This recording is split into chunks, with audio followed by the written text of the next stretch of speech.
Bonjour, bon ben voilà, j'ai fait une petite vidéo pour un tutoriel sur l'utilisation du nouveau système de prescription électronique. Donc ben, normalement vous utilisez déjà tous l'ancien système, donc vous savez un petit peu déjà comment il fonctionne. Ici dans la vidéo, je vais vous montrer les nouvelles fonctionnalités que le gouvernement fédéral a introduites et qui doivent être d'application d'ici le 1er octobre. Donc il y a deux grandes modifications. La première, c'est que vous allez être capable vous-même de choisir la date d'expiration de vos ordonnances. La deuxième va être beaucoup plus contraignante pour vous, c'est que vous devrez encoder les posologies de manière codifiée afin que après le gouvernement, je pense, puisse faire des études statistiques sur l'utilisation des médicaments. Donc comme la deuxième modification est assez contraignante, j'ai essayé de faire quelques astuces dans le logiciel pour vous simplifier la vie. Donc voilà, je vous les présenter ici pour voir un petit peu comment ils fonctionnent. Bon, donc tout d'abord déjà, la mise à jour de ce système d'ordonnance va être faite automatiquement en déant le mois, hein, donc puisque vous devez tous avoir migré pour la fin du mois ici. Donc déjà pour savoir que vous avez la nouvelle version, il y a deux possibilités. La première, vous allez voir le numéro de version du logiciel. Donc à chaque démarrage, vous êtes susceptible d'avoir la nouvelle version. Donc pour ça, vous pouvez aller ici dans Aide, aller regarder le statut de la licence. Et le logiciel vous donne sa version et le nouveau système de prescription électronique sera d'application à partir de la version 1.29. Donc vous pouvez la lire ici. Donc si vous avez une version au moins égale à 1.29, c'est que vous êtes dans le nouveau système. Si vous avez une version 1.28, bah, il faut encore attendre un petit peu, hein. Je ne vais pas toutes les lancer d'un coup, donc je vais vous migrer les uns après les autres. Si vous avez une version encore plus vieille que la 1.28, là par contre il faut vous contacter. C'est que les mises à jour ne sont pas automatiquement chez vous et ça c'est pas normal. Donc voilà. Le deuxième moyen, c'est directement en allant regarder dans le module de prescription, vous allez voir les changements évidemment. Donc tout d'abord, avant de vous faire le tutoriel, juste une petite remarque, vous verrez que l'écran ici du logiciel que j'utilise n'est peut-être pas identique au vôtre. Donc, parce que ici je me base sur la configuration standard de pédiatrie. Après, vous n'avez pas forcément un logiciel pour pédiatre, et même si vous avez un logiciel pour pédiatre, on a peut-être fait des adaptations. De toute façon, tout ce que je vais montrer ne change pas d'une version de logiciel à l'autre, hein, puisque la manière d'accéder à l'écran d'encodage des prescriptions peut être un peu différent, mais une fois que vous serez dans les écrans d'encodage des prescriptions, c'est la même chose pour tout le monde. Donc voilà, ici pour la démo, je vais vous montrer des prescriptions sur une fiche patient à mon nom. Donc voilà, donc pour l'encodage des prescriptions, donc ça se fait, enfin je veux dire le début en tout cas est identique à ce qu'il y avait avant. Donc vous pouvez toujours prescrire soit par produit, soit par générique, soit des prescriptions magistrales. La différence elle va être dans la manière d'encoder les produits. Donc vous allez voir, comme j'ai mis en place quelques astuces, il y a des manières simplifiées de faire. Mais par contre, il faut quand même avoir au minimum une fois encodé la posologie que vous allez appliquer pour pouvoir bénéficier de ces astuces. Donc là ici, le premier produit que je vais encoder, on va faire tout l'encodage manuel. Euh, voilà, vous verrez, c'est assez contraignant, mais je pense que de la manière dont je l'ai fait, vous ne devrez pas le faire à chaque fois, hein. Donc, ici, bon, je vais prendre un médicament juste pour essayer. Donc, vous voyez, le début est toujours le même. On tape le début du nom du médicament, on fait CTRL espace. Et alors là, pour rappel, ce qui apparaît, ce n'est pas la liste des médicaments par ordre alphabétique, hein, c'est la liste des médicaments qui correspond au début de votre entrée, triés d'abord par ceux que vous avez l'habitude d'utiliser. Et puis, s'il y en a moins de 5, alors on complète avec la liste par ordre alphabétique. Et en cliquant sur autre, vous avez accès à tous les résultats et là vous pouvez poursuivre votre recherche pour trouver le médicament voulu. Donc voilà, ici je vais prendre juste un exemple. Donc, vous voyez, le principe n'a pas changé, il y a toujours le nom du médicament que vous ne devez pas modifier, sinon le logiciel ne le retrouvera pas. À petite précision, c'est pas une nouveauté, mais je pense que certains d'entre vous ne le savent pas. Dans les rares cas où le médicament n'est pas trouvé dans la base de données des médicaments, vous avez toujours la possibilité de taper manuellement la dénomination du médicament. Le logiciel vous alertera qu'il ne trouve pas dans la base de données. mais vous pouvez continuer, c'est permis. Donc ça, j'ai parfois eu des questions sur ce point-là, c'est tout à fait permis. La seule contrainte, c'est que le nom du médicament doit être non ambigu pour le pharmacien. Et alors on demande évidemment de ne pas l'utiliser quand le médicament est connu dans la base de données. Donc voilà, ça c'était juste une petite remarque. Mais donc si vous n'avez pas de problème avec le fait que le médicament n'est pas dans la base de données, il ne faut pas changer ce qui se trouve ici avant le premier point virgule. Par contre, ce qui se trouve ici après, ben, vous pouvez l'adapter. Hein. Ici, par défaut, je mets une boîte, mais vous pouvez le changer si vous voulez mettre plus qu'une boîte. Et ici, après, ben, dans l'ancienne version, vous tapiez directement la posologie en texte libre. Et c'était cette posologie-là qui arrivait chez le pharmacien. Mais ici, c'est ça qui n'est plus acceptable, en fait. Vous ne pouvez plus le faire. J'expliquerai après, parce qu'il y a moyen d'utiliser des petits raccourcis quand vous l'avez déjà utilisé, donc on verra après. Mais ici, on va faire une première prescription où, du coup, on ne va rien spécifier du tout. Donc là, vous allez voir que, du coup, comme on ne va rien mettre comme posologie, dès que je vais appuyer sur Ajouter, le logiciel va demander l'encodage de la posologie. Donc voilà, donc l'encodage de la posologie, c'est imposé par le gouvernement, hein, c'est pas moi qui ai choisi, donc il faut encoder tous les champs. Donc tous les champs, c'est de dire quand le médicament est pris, pendant combien de temps, et à quel moment de la journée. Donc voilà, ici je vais faire un exemple, par exemple, pour les antibiotiques, on va dire que c'est tous les jours pendant une semaine, et qu'on le prend 3 fois par jour. Voilà, donc on va dire par exemple... pas des gouttes, on va prendre des millilitres, 5 millilitres. Hop, 5 millilitres. Et alors vous voyez ici dans les choix, vous avez avant le repas, avant le petit déjeuner, vous avez encore 5 millilitres. Donc je sais que c'est assez contraignant, mais je vais vous montrer après comment on peut simplifier ça. Hein. Donc avant le repas du midi, et encore 5 millilitres avant le repas du soir. Voilà. Voilà, donc bon, évidemment, si vous faites ça pour chaque médicament, ça va être vraiment très contraignant. Donc moi, ce que j'ai proposé dans le logiciel, c'est la possibilité d'enregistrer les posologies standards que vous donnez. Donc là, j'ai mis une posologie standard d'antibiotiques pédiatriques. Mais bien voilà, ce que je vous propose, c'est qu'on va l'enregistrer pour les fois suivantes. Donc on va l'enregistrer et on va appeler ça antibio, voilà, comme ça.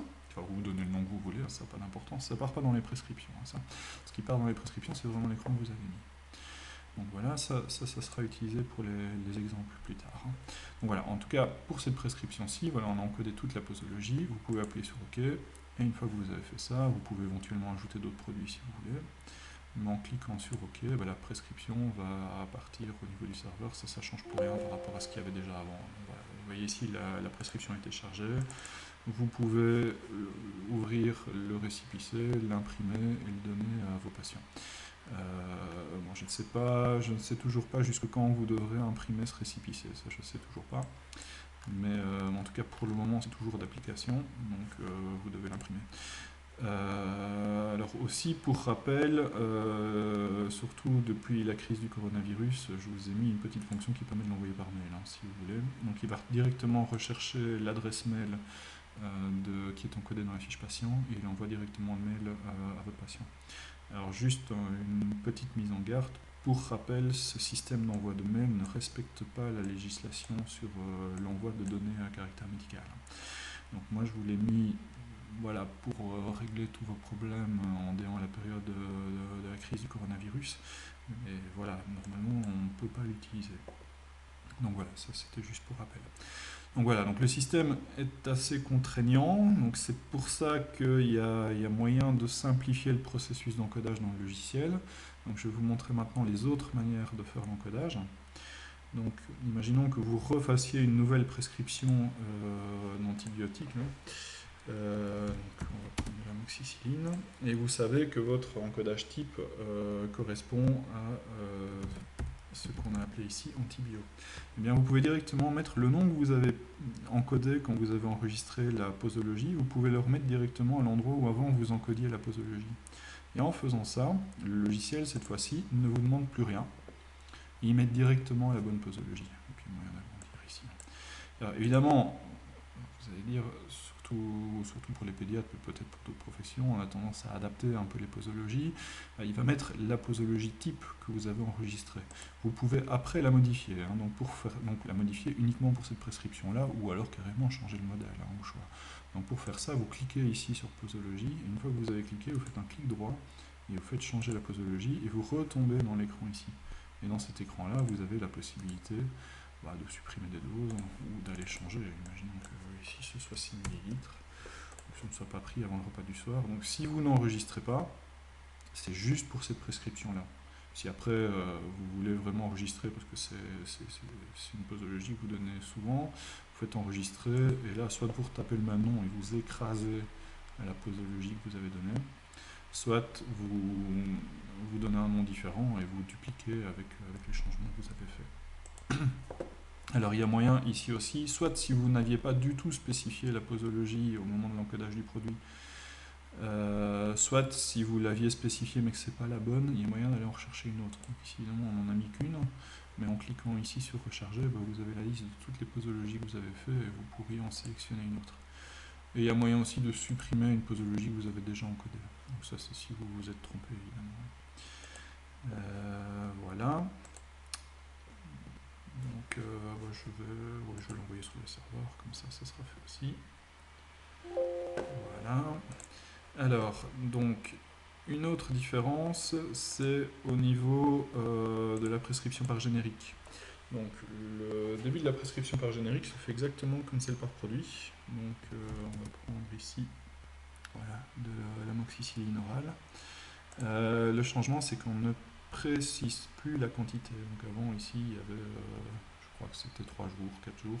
Ça se fait maintenant directement dans la posologie, dans les champs indiqués dans la posologie. Donc ici, vous n'avez pas de... Donc par produit générique, il n'y a même pas le conditionnement. C'est la posologie qui permet aux pharmaciens de déterminer le conditionnement. Donc ici, le deuxième champ, c'est directement la posologie. Donc même chose, soit vous ne mettez rien, on fait ajouter, et le logiciel va directement vous rediriger vers la posologie, en sachant que vous pouvez la charger ici. Hein. Si je prends un petit bio pour récupérer la posologie, soit, je vais annuler, je vais recommencer, je vais supprimer, hop, juste pour montrer, voilà, soit vous tapez directement ici, la posologie, vous ajoutez et on va les rechercher.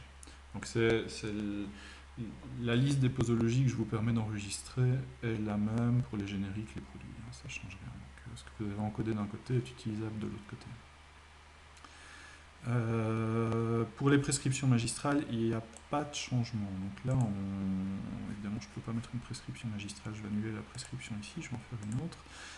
On ne peut pas mettre une prescription magistrale avec des produits. Hein, donc voilà. Mais donc pour les prescriptions magistrales, vous tapez le texte librement, hein, comme habituellement. Et pour rappel, il y a là aussi moyen d'enregistrer des modèles et d'aller les rechercher. Donc ici, avec le petit bouton plus. Bon, j'ai mis un peu n'importe quoi, mais avec le petit bouton plus, vous pouvez aller rechercher des prescriptions magistrales que vous avez déjà mises. Et avec le sauver, donc dès que vous avez complété le texte, vous pouvez faire sauver, lui donner un nom, et comme ça vous les récupérez les fois suivantes. Et autre détail, c'est qu'avec le petit plus, vous récupérez le texte que vous avez sélectionné, mais de la même manière que pour les posologies, vous pouvez changer le contenu de la prescription magistrale avant de l'envoyer. Voilà, donc ça ce sont les principaux changements en termes de posologie. L'autre changement, il est au niveau des dates d'expiration. Donc avant, les dates d'expiration sur les prescriptions électroniques, vous n'aviez pas le choix. Vous ne pouviez pas la sélectionner en fait, et c'était d'office 3 mois. Maintenant, vous avez la possibilité de changer la date de début et la date d'expiration. Donc il y a des règles sur les dates d'expiration, je ne les connais personnellement pas très bien, mais en tout cas je sais que vous ne pouvez pas dépasser l'année. Donc de toute façon, le logiciel vous dira, soit au moment de l'encodage, soit au moment de l'envoi sur le serveur, il vous dira si une règle n'est pas respectée. Et alors, je vais peut-être profiter, même si le reste était déjà disponible dans l'ancienne version du système de prescription, je vais peut-être quand même en profiter pour faire un petit rappel sur les autres champs. Donc l'autre champ ici, confirmation, c'est pour demander une confirmation de délivrance à la pharmacie. Alors attention que la pharmacie n'est pas obligée de vous le faire. Mais si elle vous donne une confirmation, elle peut vous laisser un message.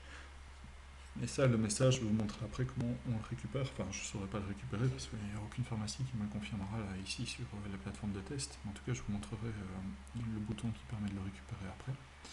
Alors, la visibilité au cachet, ça, je ne suis pas sûr que ça existait dans l'ancienne version. Je crois que c'est une nouveauté aussi du nouveau système. C'est simplement, il y a des services qui permettent aux médecins et aux pharmacies de récupérer la liste des prescriptions en cours pour un patient. Par défaut, elles sont pas visibles pour tout le monde, hein, elles sont visibles que pour les médecins et pour les pharmaciens. Donc par défaut, elles sont en mode visible. Maintenant, si pour une raison ou une autre, vous voulez qu'elles ne soient pas visibles, ben, vous pouvez les mettre en cachet. Mais alors à ce moment-là, même quand il n'y aura plus besoin du récépissé papier, pour les cacher, il faudra que le patient connaisse le numéro qu'il y a sur le récépissé caché. Le récépissé papier, pardon. Parce que sinon la pharmacie ne peut plus les retrouver. Donc voilà, l'option existe, donc je l'ai rendu disponible. Après, je ne sais pas si vous l'utilisez dans la pratique au quotidien. Et alors, le nombre d'exemplaires, ça c'est une fonction que j'avais déjà introduite et qui permet de copier plusieurs fois la prescription en mettant éventuellement un délai dans les prescriptions. Donc, par exemple, imaginons qu'ici vous mettiez 3 exemplaires tous les mois et qu'on laisse tout le reste comme ça. Ben, la première prescription sera faite pour le 6 du 9 jusqu'au 5 du 12, la deuxième le 6 du 10 jusqu'au 5 du 1 et la troisième le 6 du 11 jusqu'au 5 du 2 2021. Donc voilà, ça c'est le principe, comme ça vous pouvez créer d'office toute une série de prescriptions. Alors attention, évidemment, si vous en créez trop, à un moment vous allez dépasser les dates maximum d'expiration. Hein. Donc voilà, ça c'est à vous un peu à calculer. Sinon, si vous dépassez les dates, en fait, toutes les prescriptions qui sont avant la date seront acceptées et toutes les autres seront rejetées par la plateforme. Voilà, ça vous serez notifié. Hein. Le logiciel ne vous affichera que celles qui ont été effectivement acceptées par la plateforme. Et le dernier champ, je ne sais plus s'il était disponible ou pas dans l'ancienne version, je pense que oui, c'est le champ remboursé, non remboursé. Donc normalement, ça se met tout seul. Hein. Donc imaginons ici que je prescrive de l'amoxicilline. En prescription magistrale, en produit, amoxicilline, voilà, antibio. Voilà, le système passe directement en remboursé parce qu'il retrouve dans la base de données des médicaments qu'il y a au moins un élément remboursé dans la prescription. Alors, je vous ai permis moi de le changer manuellement, normalement vous ne devriez jamais le changer, la règle c'est qu'il doit être mis à rembourser s'il y a au moins un médicament prescrit qui est supposé être remboursé. Sinon il doit être mis à non remboursé. Il faut savoir que de toute façon, dans je ne sais pas combien de temps d'ailleurs, mais en tout cas ça a déjà été annoncé par le gouvernement. Normalement, dans quelques mois, vous ne serez plus autorisé à faire qu'un seul produit par ordonnance. Donc là, ça aura un certain lien assez logique. Quoi. Le produit il est remboursé ou il n'est pas remboursé. Ici, entre-temps, la règle, c'est que c'est remboursé s'il y a au moins un produit qui est remboursé dans le système. Voilà, donc je vous avais dit que je vous montrerai pour la récupération des confirmations. Voilà. Hop, je vais vous montrer comme ça, on va l'envoyer sur le serveur. Voilà, donc elle est déchargée. Donc ici, vous voyez, vous avez feedback demandé, oui, non, je l'ai demandé sur aucune des prescriptions. Si vous faites un clic droit sur une des prescriptions, vous pouvez demander un feedback. C'est la même chose, hein. J'ai mis feedback ici, mais c'est confirmation dans l'autre écran, c'est la même chose. Donc vous pouviez directement le faire en encodant la prescription et vous pouvez le faire par après. Évidemment, vous pouvez le faire par après, mais jusqu'au moment où la prescription a été physiquement retirée par le patient dans la pharmacie. Hein. Mais ici, comme ce n'est pas encore le cas, vous pouvez demander le feedback. Et alors, quand le feedback a été demandé, de manière automatique, le logiciel va regarder une fois de temps en temps si vous avez reçu un feedback. Mais vous pouvez explicitement vous-même le demander. Donc, vous pouvez faire un clic droit et vous pouvez faire un vérifier le feedback reçu. Voilà. Ici, forcément, je n'en aurai pas. Et si vous l'avez reçu, il y a un petit X qui se met là, et en faisant un clic droit, vous pouvez aller voir le contenu du feedback. Mais ça, je ne saurais pas vous le montrer ici. Et dans la liste des fonctions qui étaient déjà disponibles avant et qui forcément sont toujours, vous avez la possibilité de révoquer une prescription. Donc si vous avez publié sur le serveur une prescription et puis vous voulez changer d'avis pour que le client puisse pas, pour que le patient ne puisse pas aller la récupérer, vous pouvez toujours faire un clic droit et faire une révocation. Donc la révocation est soumise à l'acceptation de la plateforme. C'est la plateforme qui décide, quand je dis la plateforme, je veux dire la plateforme de prescription électronique du gouvernement. C'est la plateforme qui décide si oui ou non la prescription est dans un état dans lequel elle peut être révocable. Donc ici, comme je viens de l'écrire, il va très certainement l'accepter. Mais si la prescription est hors délai ou a déjà été recherchée, la plateforme vous le refusera. Donc vous pouvez introduire un motif, il est facultatif. Et ben voilà, vous voyez qu'ici elles passent en annulé. Une fois qu'elles ont été annulées, vous pouvez les supprimer du dossier patient. Donc en faisant un clic droit, vous pouvez définitivement les supprimer de votre dossier patient. Il faut savoir qu'une prescription qui n'a pas été annulée ne peut pas être supprimée du dossier patient. Comme ça, vous avez un archivage garanti de toutes les prescriptions que vous avez faites. Voilà, je pense avoir fait le tour de toutes les fonctionnalités, en tout cas au minimum de toutes les nouvelles fonctionnalités. Donc comme je l'ai dit dans l'introduction de la vidéo, vous allez recevoir cette nouvelle version dans les prochains jours ou prochaines semaines, en tout cas avant la fin du mois de septembre, ça c'est sûr. Si vous voyez que vous ne la recevez pas, n'hésitez pas à me contacter. Et si vous rencontrez le moindre problème avec cette nouvelle version et que vous ne trouvez pas les réponses dans la vidéo, n'hésitez pas aussi à me contacter, bien évidemment. Voilà, je vous souhaite bon courage avec cette nouvelle version parce que je me doute bien pour les posologies ça ne va pas être facile. Voilà, c'est malheureusement pas un choix de ma part, c'est un peu imposé. Et je vous souhaite une bonne journée. Au revoir.